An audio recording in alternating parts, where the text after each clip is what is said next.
English shorthand dictation at 100 words per minute. Ready, start. Sir, I express my gratitude to the honorable members for the keen interest they had taken in the whole matter and for the many valuable in the limited time at my disposal. I will not be able to refer to every point which has been raised by the honorable members, but I can assure the House through you that all the suggestions which have been made will be given full consideration by the government.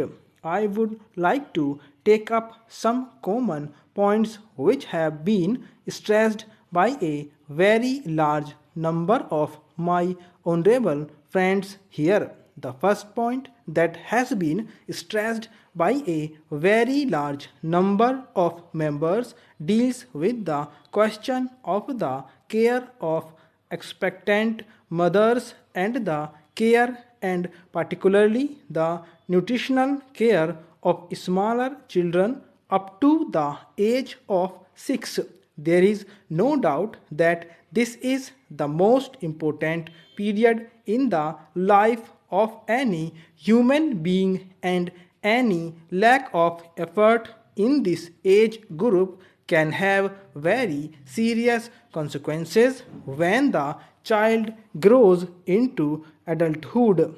For this purpose, Education Ministry in close collaboration with the Ministry of Health, Agriculture, and obviously with the cooperation of the state governments, has started the integrated child development services which aim at all these points that have been emphasized.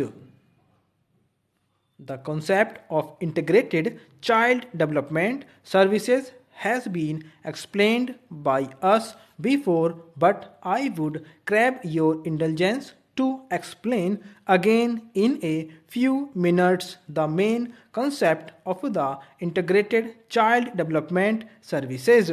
It starts with the question of nutrition and health care of expectant mothers.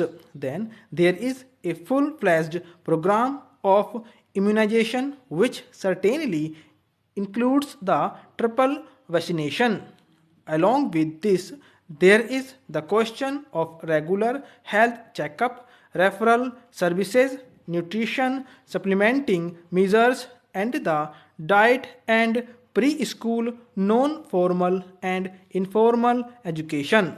We consider it absolutely essential that children of the age group 3 to 6, and particularly those belonging to the weaker sections of the community, should be provided with such care so that they can develop proper attitudes and motivations, and also their character formation is influenced in a healthy direction.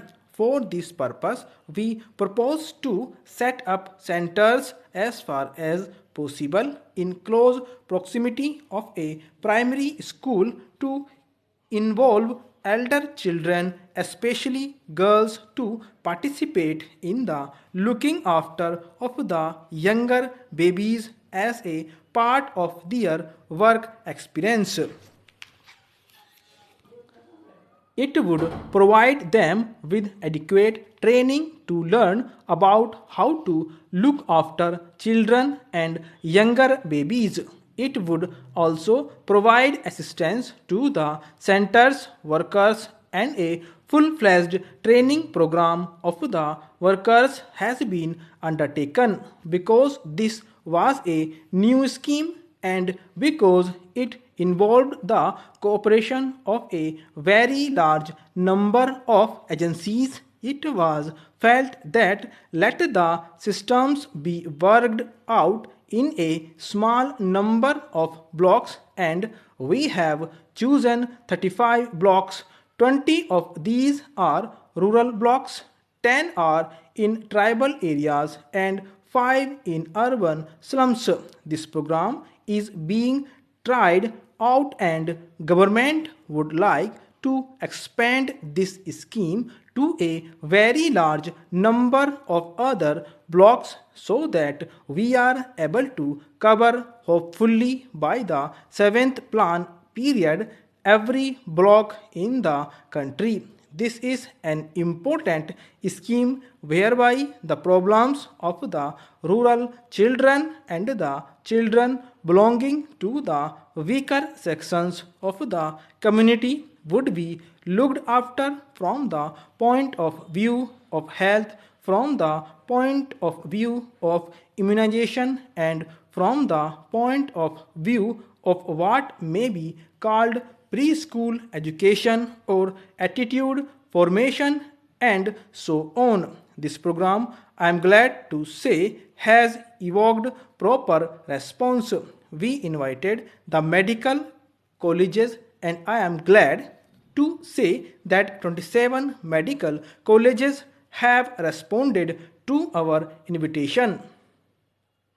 The All India Institute of Medical Sciences in New Delhi is coordinating the work that is being done by the medical colleges for preparing the baseline data about nutrition, about the general health of children and of expectant mothers, and so on. It would also be supervising the implementation of the scheme in other respects so that along with the administrative setup which is looking after this program, there is also an independent organization which can monitor and which can provide expert guidance for the implementation of this particular program.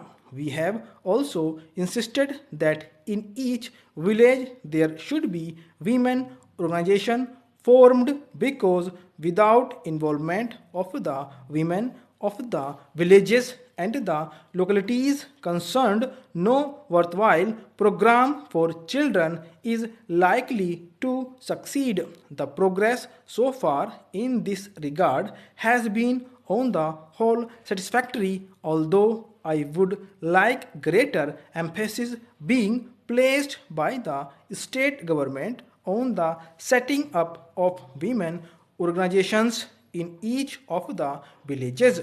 The state governments are anxious to set up these organizations as early as possible. Stop.